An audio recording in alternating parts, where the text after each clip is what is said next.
آج انشاءاللہ آپ کا تھرڈ لیکچر ہے. آج سورہ یاسین. سورہ یاسین میں آپ تقریباً 17 آیات پڑھ لی تھی. تو اس کے بعد آج ہماری 17 سے 23 آیات کوشش کریں گے 23 تک پہنچنے کی پلاننگ کے مطابق. اور اس میں آپ نے سورہ یاسین کے بارے میں جو پہلے پڑھا ہے اس کا خلاصہ یہ ہے کہ اللہ تعالیٰ نے ایک بستی جو روایات میں جسے انطاکیہ بستی کہا جاتا ہے اس کا ذکر کیا ہے کہ اس کی طرف اللہ تعالیٰ نے 2 رسول بھیجے. 2 رسولوں کی بات نہیں مانے گی تو اللہ نے ان کو تقویت دی تیسرے کے ساتھ, اور اللہ تعالیٰ نے ان کو کہا کہ آپ ان کو کہیں کہ ہم اللہ کی طرف سے بھیجے گئے ہیں. تو قوم نے ان کا مذاق اڑایا اور کہا کہ تم بول رہے ہو, اللہ تعالیٰ تم تمہاری طرح کے بشر ہو اور اللہ تعالیٰ نے تم پر کوئی چیز نازل نہیں فرمائی. تو انہوں نے پھر کہا کہ یا اللہ, ہمارا رب جانتا ہے کہ ہم آپ کی طرف بھیجے گئے ہیں اور ہمارے ذمے صاف پہنچا دینا. اس میں کئی مسائل آپ نے پڑھے تھے. ایک بشر اور مسئلہ تھا کہ بشر اور نبی اکٹھا ہو سکتا ہے کہ نہیں. کوئی آپ کو بتایا تھا بعض قومیں یہ مانتی ہے کہ نبی ہے مگر بشر نہیں ہے, بشر ہے مگر نبی نہیں. اب یہ دیکھیں کافر کس چیز کا اقرار کر رہے ہیں کہ وہ ان کی فزیکل اسٹیٹ کا اقرار کر رہے ہیں کہ آپ بشر ہماری طرح کے, لیکن ان کے اسٹیٹس کا انکار کر رہے ہیں. اسٹیٹس کا انکار کرنا بھی بیوقوفی ہے. ایک آدمی اگر آپ کے سامنے کسی ملک کا وزیر اعظم آئے تو آپ اسے کہہ دیں تم تو ہماری طرح کے بشر ہو, اس لیے ہم تمہیں پرائم منسٹر نہیں مانتے. سازر یہ دونوں چیزیں متضاد ہیں. اللہ تعالیٰ فرماتا ہے کہ بشر ہے تخلیقی اعتبار سے, مگر وصف یہ ہے کہ اللہ تعالیٰ ان پر وحی نازل فرماتا ہے, ان کا منصب سب سے بلند کر دیتا ہے. اور اگلی بات یہ تھی کہ قالوا انا تطیرنا بکم, کہنے لگے کہ ہم تو تمہیں منحوس سمجھتے ہیں. طیرہ اور تطیرہ طائرہ, جس طرح اللہ کے نبی علیہ السلام نے فرمایا لا عدوى ولا حامہ ولا طیرہ ولا سفر, کہ نہ تو کوئی بیماری متعدی ہے, نہ الو جو ہے وہ منحوس ہے, اور نہ سفر کا مہینہ منحوس ہے, نہ کوئی بدشگونی ہے. کہ کسی آدمی کسی چیز کے اندر آدمی نحوست سمجھ بیٹھے, بدشگونی سمجھ بیٹھے, کیونکہ بدشگونی یا نحوست اگر اس کا کوئی تصور ہے تو اس کی وجہ انسان کے اپنے اعمال ہیں. ایک ہی لمحے میں ایک آدمی سرفراز ہو رہا ہوتا ہے اور دوسرا ذلیل اور رسوا ہو رہا ہوتا ہے. تو کس طرح ڈیفائن کیا جائے گا کہ یہ لمحہ منحوس ہے یا برکت والا ہے؟ بتائیں جی, کس طرح کہا جائے گا؟ جی نہیں کہہ سکتے سر. اب اس سے بڑی سادہ سی بات ہے کہ آپ دیکھتے ہیں کہ ایک ہی وقت میں ایک جگہ ایک بچہ پیدا ہو رہا ہے, دوسری طرف ایک آدمی فوت ہو رہا ہے. ساغر اب یہ جو وقت ہے ایک ہی وقت میں 2 کام ہو رہے ہیں ڈفرینٹ طرح کے. ساغر اصل بات یہ ہے کہ نتائج اللہ تعالیٰ کے اختیار میں ہیں, کوئی آدمی منحوس نہیں ہے. اگر ہم انسانوں کی نحوست کا عقیدہ رکھ لیں تو آپ سمجھتے ہیں معاشرے میں بگاڑ پیدا ہوگا, یہ اصلاح ہوگی؟ جی بگاڑ پیدا ہوگا سر. بگاڑ پیدا ہوگا. میں آپ سے, آپ مجھ سے, ساس بہو سے, بہو ساس سے متنفر ہو جائے گی. تو اب دیکھیں اصل کلیہ کیا ہے؟ آئینہ. آئینے کے سامنے کھڑے ہوں, آئینہ آپ کو بتائے گا کہ تمہارے اندر یہ نقص ہے, تم بڑے خوبصورت بنے پھرتے ہو, تمہاری ناک پہ فلان چیز لگی ہوئی ہے, تمہارے کان پہ فلان چیز لگی ہوئی ہے. ایگزیکٹلی اس طرح آدمی کو اپنے اعمال کے آئینے میں کھڑے ہونا ہے کہ اعمال تو میرے اس طرح کے ہیں, اور میں مطلب کانٹے بو کر امید رکھے ہوں گے پھول پیدا ہوں گے. تو فرمایا بے شک ہم تمہیں منحوس سمجھتے ہیں, اور لَإِن تنتہوا, اگر تم باز نہ آئے, یعنی قومیں کیا کہہ رہی ہیں نبیوں کو کہ اگر تم باز نہ آئے لنرجمنکم, تو ہم یقیناً تمہیں رجم کر دیں گے, تمہیں پتھر ماریں گے. وَلَيَمَسَّنَّکم, یقیناً تمہیں پہنچے گا منا, ہم سے. تو یمسنا کا فائل ہے عذاب, جو کہ حالت رفع میں عذاب, اور اس کی صفت ہے علیم, کہ بڑا دردناک, بڑی ہم تمہیں مطلب بڑا دردناک عذاب, بڑی سخت پنشمنٹ دیں گے اگر تم باز نہ آئے. یہاں سے ایک اور مسائل نکلتے ہیں جدید دنیا کے. جدید دنیا کا سب سے بڑا مسئلہ اس وقت یہ ہے کہ دین جو ہے وہ پرائیویٹ ہے. اچھا, کوئی سے اسٹوڈنٹس کہہ رہے ہیں اسکرین شیئر نہیں ہو رہی. اسکرین تو شیئر ہو رہی ہے جی, بتائیں جی. سر شو نہیں ہو رہی پر ہمیں.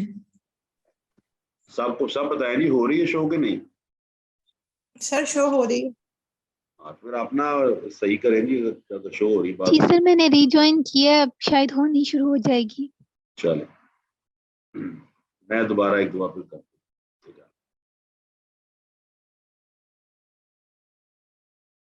جی شو ہو رہی ہے سب کو؟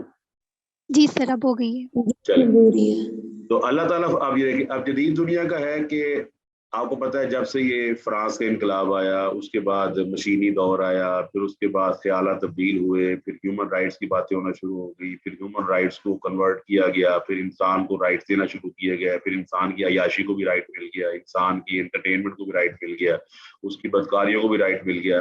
اس کے بعد یہ نتیجہ نکلا کہ انہوں نے کہا کہ there are two different things, کہ جو فیتھ ہے، جو ریلیجن ہے، یہ پرائیویٹ ہے، اس کا کوئی عمل دخل نہیں ہے، یہ ریلیجن پرائیویٹ ہے۔ اگر کسی نے ریلیجن کو پریکٹس کرنا ہے تو گھر بیٹھ کے کرے، باہر کے معاملات میں ہم اپنی عقل کے مطابق فیصلہ کریں گے اور اپنی عقل کے مطابق زندگی کو چلائیں گے۔ اب یہاں پر کئی سوالات پیدا ہوتے ہیں ہم جیسے آدمی کے ذہن میں بھی، وہ یہ ہے کہ کیا عقل جتنی مرضی طاقت رکھتی ہو وہ کسی دوسرے سورج کا بندوبست کر سکی ہے؟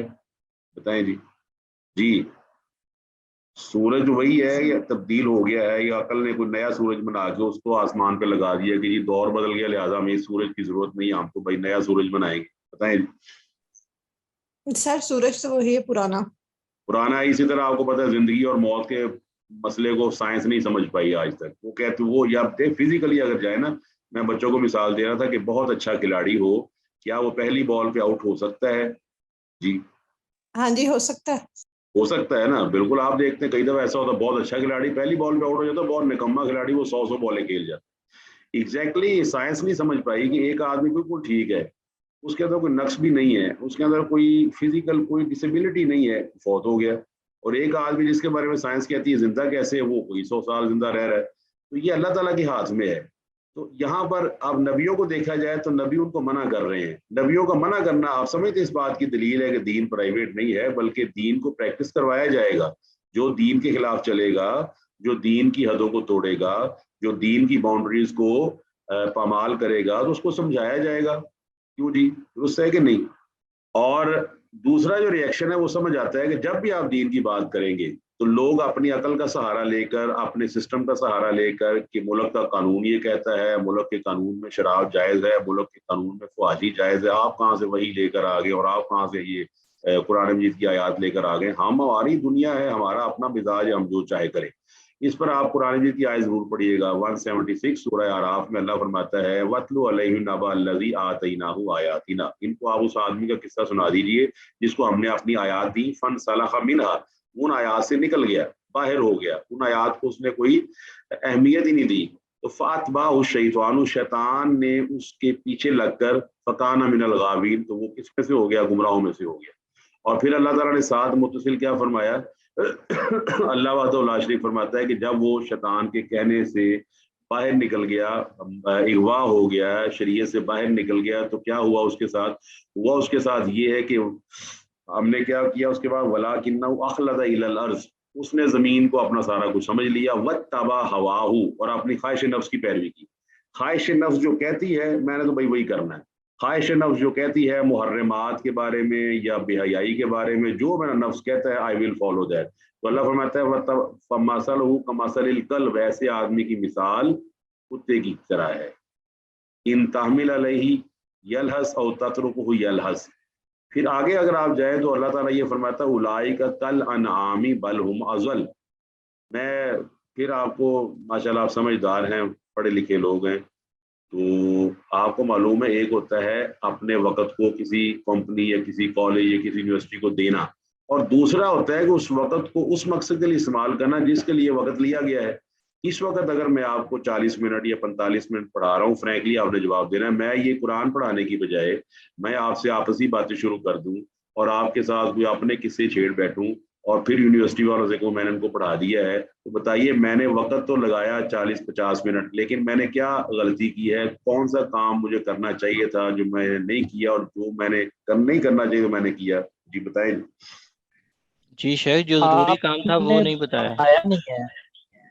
اچھا آپ دیکھیں، اللہ نے آپ کو دل دیا، اللہ نے آپ کو کان دیے، اللہ نے آپ کو آنکھیں دیں، اور اللہ نے ان دل، آنکھ اور کانوں کو ڈیوٹیز بھی لگائی ہیں کہ تم نے اسے یہ کرنا ہے، اسے یہ کرنا ہے، اسے یہ کرنا ہے۔ تو سارے لوگ دنیا میں اس کو استعمال کرتے ہیں، مگر جو آدمی دل کو یوز کرتا ہے اس مقصد کے لیے جو اس کا ذاتی ہے اور اللہ تعالیٰ کے بنائے ہوئے کے مطابق نہیں چل رہا، تو صاف ظاہر ہے جس طرح آپ میری کمپلینٹ کریں گے یونیورسٹی والوں سے، مرکز والوں سے کہ سر قرآن مجید والے نا وہ تو بس آتے ہیں 40 منٹ وہ بس ادھر ادھر کی باتیں کرتے ہیں، انہوں نے ایک آیت نہیں پڑھائی۔ تو بتائیے اس کا کیا ریئیکشن ہو سکتا ہے؟ یونیورسٹی والے یا مرکز والے میرے ساتھ کیا معاملہ کریں گے بتائیں ذرا.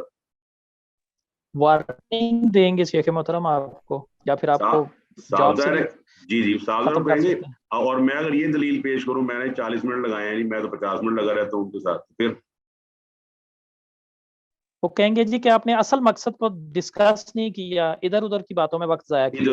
اللہ فرماتا ہے لہم قلوب لا یفقہون بہا، دل ہے مگر سوچتے نہیں. کیا سوچتے؟ ان کو سوچنا چاہیے تھا کہ اللہ نے ان کو پیدا کیا. اور وَلَهُمْ أَعْيُنٌ لَا يُبْصِرُونَ بِهَا، ان کی آنکھیں مگر اسے دیکھتے نہیں ہیں. جو چیز دیکھنے والی تھی وہ نہیں دیکھتے، اور جو نہیں دیکھنے والی تھی اس پر انہوں نے نظریں جمائی ہوئی. لَهُمْ آذَانٌ لَا يَسْمَعُونَ بِهَا، ان کے کان ہیں مگر سنتے نہیں ہیں. مطلب کیا ہے؟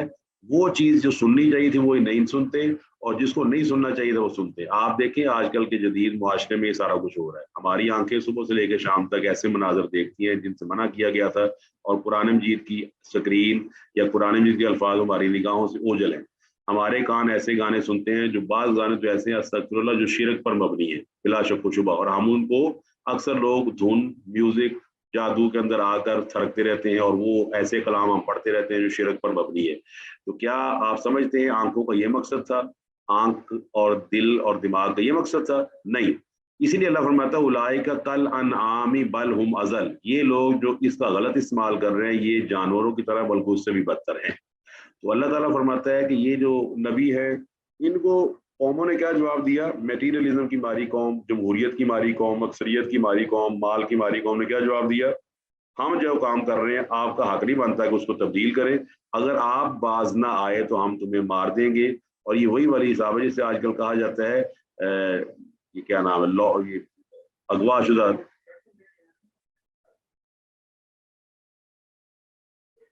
جسے آپ کہتے ہیں کہ جی اس کو آدمی کو اٹھا لیا گیا ہے، یہ وہ وہی چیز. اللہ فرماتا ہے قالوا طائرکم معکم، اللہ فرماتا ہے کہ ان سے کہہ دیجئے کہ یہ جو تمہاری نوست ہے یہ تمہارے ساتھ ہے. تو کیا ہے؟ تمہارے اعمال، وہ جو تمہارے اعمال تمہارے ساتھ ہیں. ٹھیک ہے جی. اور آئین ذکرتم، اگر تمہیں نصیحت کی جائے، تمہیں اللہ تعالیٰ کی طرف بلایا جائے، اور پھر بھی آپ یہ سمجھتے ہیں نصیحت کس لیے کی جا رہی ہے کہ تمہیں اللہ تعالیٰ کی طرف بلایا جائے، اللہ تعالیٰ کی طرف تمہیں آواز دی جائے، تمہارے اللہ اور اس تمہارے خالق کے بارے میں تمہیں بتایا جائے، مگر تم کیا کرتے ہو؟ انتم قوم مسرفون، تم حد سے گزر جاتے ہو، اور دنیاوی معاملات میں نصیحت کو قبول کر لیتے ہو، اور اس آدمی کو اپنا خیر خواہ سمجھتے ہو جو تمہیں دنیاوی آگ سے بچاتا ہے، اور اس آدمی کو تم اپنا بدخواہ سمجھتے ہو جو تمہیں جہنم کی آگ سے بچانے والا ہے. یہ دونوں چیز عقل کے خلاف ہیں. اس قدر انداز فکر کے اندر تبدیلی آ چکی ہے، اتنا بگاڑ پیدا ہو چکا ہے کہ جو سچائی ہے وہ جھوٹ نظر آتی ہے، اور جو جھوٹ ہے وہ آپ کو پتہ سچائی نظر آ رہی ہے. یہ تمام چیزیں جدید جاہلیت کے اندر بھی موجود ہیں، یہ قدیم جاہلیت کے اندر بھی موجود تھی. یہ بات ذہن میں رکھ لیں تمام اسٹوڈنٹس. وہ یہ ہے کہ جاہلیت کے دور میں تبدیل ہوئے، جاہلیت کے اصول وہی رہے ہیں. ہر دور میں جاہلیت نے مخالفت کی ہے نبیوں کی علیہ الصلوۃ والسلام. ہر دور میں جاہلیت کس پہ استوار ہوئی؟ عقل کی بنیاد پر. اور عقل نے کیا کیا؟ اس نے اپنے خالق کے سامنے میچ کرنا شروع کر دیا، حالانکہ اس کو تو خالق کی بات ماننی چاہیے تھی جس نے اس کو پیدا کیا ہے. تو فرمایا تم ہاتھ سے گزر گئے ہو، ہاتھ سے گزرے ہوئے لوگ ہو. اور اللہ فرماتا ہے کہ انہ لا یحب المسرفین، اللہ اسراف کرنے والوں کو پسند نہیں کرتا جو ہاتھ سے گزر جائیں. اور یہ بات بدیہی طور پر ثابت ہے کہ جب کوئی رکشے والا، کوئی وین والا، کوئی گاڑی والا آپ کو اپنی منزل کی بجائے جہاں آپ کے گھر سے گزار کر آگے لے جائے 10 میل دور، تو آپ کبھی انجوائے نہیں کرتے. آپ کہتے تم 10 میل آگے لے آؤ، میں تو اپنے گھر پہ اترنا تھا. وہ قوم جو اپنے مقصد کو چھوڑ کے آگے نکل جائے وہ بھی گمراہ ہے، جو پیچھے رہ جائے وہ بھی گمراہ ہے. ہمارا کام اس ٹرمینل پر پہنچنا ہے، اس منزل پر پہنچنا ہے جو اللہ نے ہمارے لیے مقرر کی ہے. اور وہ منزل اللہ نے اپنے نبیوں کو بتائی.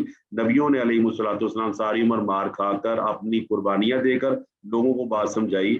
اور اللہ تعالیٰ سے یاسین والقرآن الحکیم انک لمن المرسلین علی صراط مستقیم، سیدھا راستہ نبی علیہ الصلوۃ والسلام نے سمجھا دیا.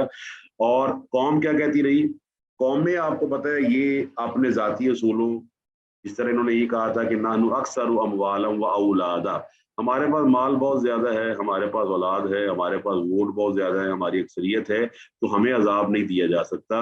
اور ہم اللہ تعالیٰ کا بھی نعوذ باللہ ویسے ہی مقابلہ کر سکتے ہیں جس طرح ہم دنیاوی طور پر کسی سپر پاور کا مقابلہ کرتے ہیں. یہ قومیں اس حد تک پہنچی ہیں. تو فرمایا وجاء من اقصی المدینۃ رجل، مدینہ شہر کو کہا جاتا ہے مدینہ عربی میں. تو شہر کا جو پرلا کنارہ تھا، پچھلے والا کنارہ، کونے سے ایک آدمی رجل آیا، کس حالت میں؟ یسا، حال اس کا بیان ہو رہا ہے. جس طرح انگلش میں ہوتا ہے ایڈورب. ایڈورب ہوتا ہے کسی فعل کسی ورب کی کیفیت بیان کرتا ہے. مطلب آپ کہتے ہیں ہی واز رننگ، وہ بھاگ رہا تھا سلولی. تو سلولی کیا ہے؟ وہ رننگ کی کیفیت کو بیان کر رہا ہے کہ اس کا جو بھاگنا تھا وہ سلولی تھا. اور کسی کے بارے میں آپ کہتے ہیں ہی واز رننگ فاسٹلی، وہ بڑی تیزی سے بھاگ رہا تھا، ریپڈلی وہ بڑی تیزی سے بھاگ رہا تھا. یہاں پر اس کی کیفیت بیان ہوئی رجل فعل مضارع یسعی، آیا وہ دوڑتا ہوا. اسی سے سعی ہے جو صفا اور مروہ کے درمیان کی جاتی ہے، تو دوڑتا ہوا ہے. اس سے کیا ثابت ہوتا ہے؟ جو لوگ نصیحت کرنے والے ہوتے ہیں وہ بہت درد رکھنے والے ہوتے ہیں، اور اس لیے وہ نیکی کے کاموں میں سابقو الی مغفرۃ من ربکم وجنۃ، اللہ فرماتا ہے کہ نیکی کے کاموں میں سبقت کرو. وساریو، یہ بھی فرمایا کہ جلدی کرو، سبقت کرو جلدی کرو. آپ مجھے اب یہ بتائیں کہ ہماری سبقت ہماری جلدی کن کاموں میں ہے آج کل؟ جی دنیاوی کاموں میں. ہمارے اوپر اتنا دنیا سوار ہو چکی ہے کہ ہم نے اس کام کے لیے کوشش کرنا ہی چھوڑ دی ہے جس کے لیے صحابہ کوشش کیا کرتے تھے. اور صحابہ کے ذہن میں پہلے بھی ایک کلاس کو بتا چکا ہوں، لیٹس میک میتھمیٹکس رائٹ. ہمارا میتھس رائٹ ہونا چاہیے. ہمارے میتھمیٹکس کے جو قوانین ہیں وہ کافی زیادہ خراب ہو چکے ہیں. دیکھ سکتے ہیں آپ 50 بڑا ہے یا 500 بڑا ہے؟ جی 500 بڑا شیخ. دیکھیے اب دیکھتے ہیں 50، ایک صفر لگایا 500، پھر ایک لگایا 5000، بڑھتا گیا. آپ سب کو معلوم ہے کہ 50 گز کا پلاٹ ہے، جو 500 گز کا پلاٹ ہے، جو 5000 گز کا پلاٹ ہے، اس کی کاسٹ میں فرق ہوگا. اور نہ صرف کاسٹ میں فرق ہوگا بلکہ کنسٹرکشن کی کاسٹ میں بھی فرق ہوگا. اور 5000 والی جو کاسٹ ہے وہ زیادہ ہوگی بنسبت 50 کے. ڈو یو ایگری جی؟ اس پہ آپ کو یقین ہے کہ یہ بات درست ہے؟ جی. اب آپ مجھے بتائیں آپ کی دنیاوی زندگی کتنے سال ہے اندازاً؟ 60 سال 70 سال. اور ذرا غور کریں، بتائیں قبر کی زندگی کتنی کو ہوگی اندازاً؟ سر کئی 100 سال ہو سکتی ہے قیامت تک. جی تو آپ بتائیں اگر وہ قیامت تک ہے، جیسا نبی علیہ الصلوۃ والسلام کو 1400 سال قبر میں ہو چکے ہیں. پیچھے چلے جائیں تو موسیٰ علیہ الصلوۃ والسلام کو پتہ نہیں 2-2.5 ہزار ہو چکے ہیں. اسے وہ پیچھے چلے جائیں ابراہیم علیہ الصلوۃ والسلام کو 4000 سال قبر میں موجود ہے. 4000 سال سے ابراہیم علیہ السلام اپنی قبر میں. آپ اندازہ لگائیں کہ جہاں پر وقت زیادہ گزارنا ہے تو محنت کس کے لیے کرنی چاہیے زیادہ، 60 کے لیے 4000 کے لیے؟ جی جہاں زیادہ وقت گزارنا ہے شیخ صاحب. یہ بڑی سمپل سے میتھمیٹکس ہے، ہم نے اس کو بلا دیا ہے. جس طرح قرآن مجید میں اللہ فرماتا ہے یعلمون ظاہرا من الحیات الدنیا، دنیاوی طور پر تو یہ بڑے تیز ہیں. جیسے ہی 40,000 والے کو 60,000 کی آفر ہوتی ہے وہ 40,000 والی جاب چھوڑ دیتا ہے. 60,000 پہ جاتا ہے، پھر وہ 80,000 والے کو لے کر 60 کی چھوڑ دیتا ہے. لیکن جب دنیا کی باری آتی ہے اس نے 60 کو اختیار کرتا ہے، 4,000 کو چھوڑ دیتا ہے. اندازہ لگائیں انسان جب فَإِنَّهَا لَا تَعْمَى الْأَبْصَارُ وَلَكِنْ تَعْمَى الْقُلُوبُ الَّتِي فِي الصُّدُورِ. قرآن مجید سے ثابت ہوتا ہے کہ دلوں کی بھی آنکھ ہوتی ہے، اور دل کی آنکھ اتنی تیز ہوتی ہے کہ اگر دل کی آنکھ درست ہو تو آدمی آخرت کے معاملات کو سمجھ لیتا ہے اور اس کے بارے میں علم حاصل کر لیتا ہے، اور پھر اس کی تگ و دو تبدیل ہو جاتی ہے، اس کا زاویہ نظر تبدیل ہو جاتا ہے، اور وہ اپنی آخرت کو بہتر کرنے کی خاطر دنیا کی عارضی زندگی کی پرواہ نہیں کرتا. اس کا یہ مطلب نہیں ہے کہ دنیا میں رہبانیت ہے کہ آپ دنیا کو چھوڑ دیں، نہیں، دنیا میں آپ اپنا حصہ لیں، لیکن حصہ لینے کے باوجود پیریڈ کا خیال رکھیں. جس ٹائم پہ جو پیریڈ ہے اس ٹائم وہی پڑھایا جائے گا. جب اللہ تعالیٰ آپ کو بلائے گا تو آپ کو جانا پڑے گا، تب آپ دنیا کا صحیح استعمال کر رہے ہیں، ورنہ آپ میں سارے مسرفین میں شامل ہو جائیں گے، اور اللہ مسرفین کو پسند نہیں کرتا. بلا من اسرف، جو اسراف کرتا ہے، ہاتھ سے گزرنے والا ہے، تو اس کو کوئی آدمی بھی پسند نہیں کرتا. فرمایا وہ آدمی، اس کا نام آتا ہے حبیب نجار، بڑھائی اس کو کہتے ہیں، لکڑی وغیرہ کام کرنے والا تھا. تو آیا بار اس کی روایات کے اندر آتا ہے، ہم نہ بھی اس کے نام میں جائیں تو کم از کم یہ ہمیں پتہ ہے کہ وہ نہر یعنی کہ شہر کے کونے سے آیا بھاگتا ہوا کہ اللہ خیر کرے. اور اس کو چونکہ دین کا پتہ تھا لہٰذا وہ نبیوں کی حمایت کے لیے آ گیا اور قوم کو سمجھانے لگا. قال، کہنے لگا یا قومی، اے میری قوم، اتبعوا المرسلین، ان رسولوں کی پیروی کرو. ان رسولوں کی پیروی کیوں کرو؟ اتبعوا، ان کی پیروی کرو، من لا یسألکم اجرا. رسولوں کی 2 صفات وہ بیان کرتا ہے. پہلی یہ ہے کہ یہ اپنے کام کی تم سے اجرت نہیں مانگ رہے کہ جی پیسے دو تو ہم اس کے بدلے میں تمہیں یہ دیں گے. یہ تمہارے کام کے بدلے میں، تمہیں سمجھانے کے بدلے میں تم سے اجرت نہیں مانگتے. اور دوسری انہوں نے دلیل دی وہم مہتدون، یہ اسم المفعول ہے، اور وہ ہدایت دیے گئے ہیں. تو ہدایت کون دینے والا ہے؟ وہ اللہ سبحانہ و تعالیٰ دینے والا ہے. اور اللہ تعالیٰ نے فرماتا ہے قرآن میں سورہ نام بھی اللہ نے فرمایا ہے ذالک، یہ جو لوگ ہیں حد اللہ، ان کو اللہ نے ہدایت دی ہے. سورہ نام میں 18 نبیوں کا ذکر کر کے فرمایا حد اللہ فبہداہ مقتدی. جب اللہ نے ان کو ہدایت دی ہے تو پھر آپ کو چاہیے کہ آپ ان کی ہدایت کی پیروی کریں. اور آپ کو بھی معلوم ہے جس کے پیچھے گورنمنٹ کی مہر ہو، جس کے پیچھے ریاست کی مہر ہو، اس ڈپارٹمنٹ کو آپ انتہائی معتبر سمجھتے ہیں، انتہائی اسے اوتھینٹک سمجھتے ہیں. کیوں جی ایسا ہی ہے. جی سر. اور آپ اپنے پیسے اس اکاؤنٹ میں دیتے ہوئے ذرا بھی نہیں گھبراتے، آپ کو پتا ہوتا ہے یہ گورنمنٹ کا اکاؤنٹ ہے. تو اللہ سبحانہ و تعالیٰ نے اپنے اکاؤنٹ سے ان کو ہدایت دی ہے، تو صاف ظاہر نبیوں کی ہدایت میں تو شبہ ہی نہیں ہے. تو نبی علیہ الصلوۃ والسلام اور تمام انبیاء علیہم الصلوۃ والسلام انہوں نے اپنے دین پر اجرت کا سوال نہیں کیا. یہ پہلے بھی آیت آئی تھی پہلے، میں اس کو بھی آپ کو خدشے کو کلیئر کر دوں. یہ ہے، ایک ہے اجرت کا سوال نہ کرنا اور ایک ہے اجرت کا حرام ہونا. تو یہ دونوں مختلف چیزیں ہیں. نبیوں نے اجرت کا سوال نہیں کیا، لیکن صاف ظاہر ہے دینی امور پر اجرت لینا یہ قرآن و سنت سے ثابت ہے. سوال نہ کرنا ایک علیحدہ چیز ہے کہ آدمی سوال نہ کرے، لیکن اگر وہ اجرت لے گا اس میں کوئی حرج والی بات نہیں ہے. انبیاء علیہ الصلوۃ والسلام آپ کو پتہ ہے انتہائی اولو العزم ہوتے ہیں، انتہائی طاقت اور قوت والے ہوتے ہیں، جسمانی اعتبار سے بھی روحانی اعتبار سے بھی، لہٰذا وہ سوال نہیں کرتے. اگر کوئی آدمی قرآن مجید پڑھنے اور پڑھانے، یہاں سے بعض لوگ مسئلہ یہ نکالتے ہیں قرآن پڑھنے پڑھانے کی اجرت لینا غلط ہے. یہ بات اس آیت سے نہیں نکلتی. آپ دیکھ سکتے ہیں اس آیت کے اندر منطوق میں، ٹرانسلیشن میں کسی جگہ یہ ذکر نہیں اللہ نے کیا کہ اجرت حرام ہے. یہ ذکر کیا ہے، اور جتنا ذکر کیا ہے اس کو اتنا ہی رکھا جائے گا. وہ یہ ذکر یہ کیا ہے کہ نبی اجرت کا سوال نہیں کرتے. یہ نبی علیہ الصلوۃ والسلام کے بارے میں اللہ نے فرمایا ہے. تو فرمایا وہم مہتدون، اور وہ ہدایت یافتہ ہیں. اب جو اجرت کا سوال بھی نہیں کر رہا اور ہے بھی ہدایت یافتہ، اس کی بات نہ ماننا یہ دراصل اصل بدبختی ہے. تو یہ وہ آدمی ہے جس کا نام میں دیکھیے آپ یہ لکھا ہوا آپ دیکھ سکتے ہیں. یہ مضافات میں ایک سالم ہے جس کا نام حبیب بتایا جاتا ہے. اس نے جب سنا نا کہ شہر والے اپنے رسولوں کو قتل کی دھمکیاں دے رہے ہیں تو اس سے برداشت نہیں ہو سکا. وہ پھر بھاگا آیا اور وہ اپنی قوم کے پاس آیا اور اس قوم کو اس نے سمجھایا کہ جی نبی جو ہے تم سے سوال نہیں کرتے، نبی ہدایت یافتہ ہیں. کیونکہ آپ کو پتہ ہے جو سمجھدار لوگ انہوں نے پچھلی کتابوں میں بھی پڑھا ہوتا ہے کہ ایسے لوگ ضرور آتے رہے ہیں جنہوں نے بغیر کسی لاگ اور لپٹ کے، بغیر کسی لالچ کے لوگوں کو اللہ کا راستہ دکھایا ہے. اور پھر اس نے خود اپنا عقیدہ پیش کیا، وما لیا، اور مجھے کیا ہو گیا ہے، لا اعبدو، میں اس کی عبادت نہ کروں، الذی فطرنی، جس نے مجھے پیدا کیا ہے. اندازہ لگائیں آج کل وہ خواتین اور وہ مرد جو بڑے منہ کھول کر 15ویں صدی کے اندر موجود ہیں یا 22ویں صدی کے اندر موجود ہیں، وہ یہ نعرے لگاتی پھر رہی ہیں کہ جی میرا جسم میری مرضی. ادھر ایک حبیب نجار یا ایک آدمی ہے بالکل سادہ سا، وہ کہہ رہا ہے میں اس کی عبادت نہ کروں. کتنا سادہ، توحید کتنی آسان ہے کہ جس نے پیدا کیا ہے میں اس کی عبادت نہ کروں.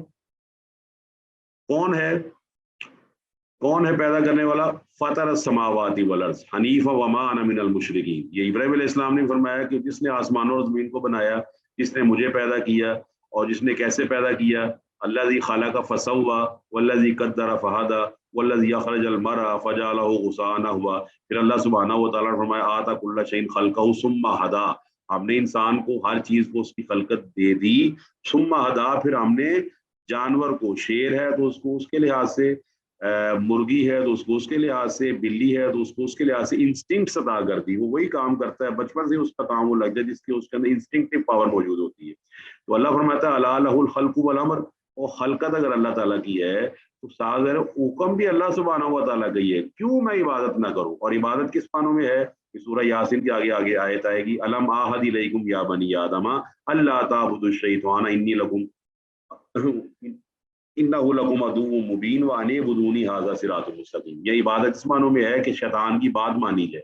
اور اللہ کی عبادت کا مطلب یہ ہوتا ہے کہ اللہ کے اصول اور ضابطوں کو مانا جائے، نہ صرف اس کی جسمانی عبادت کی جائے بلکہ اپنے ملک، اپنی ریاست، اپنے گھر، اپنے تمام معاملات میں اللہ کے اصول اور اللہ کے ضابطوں کو مد نظر رکھ کر اپنے ٹائم ٹیبل کو فالو کیا جائے.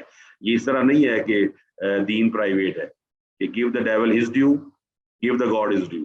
جب ڈیول کے پاس جاؤ تو کاروبار کرو 2 نمبری سے، اور جب گھر آؤ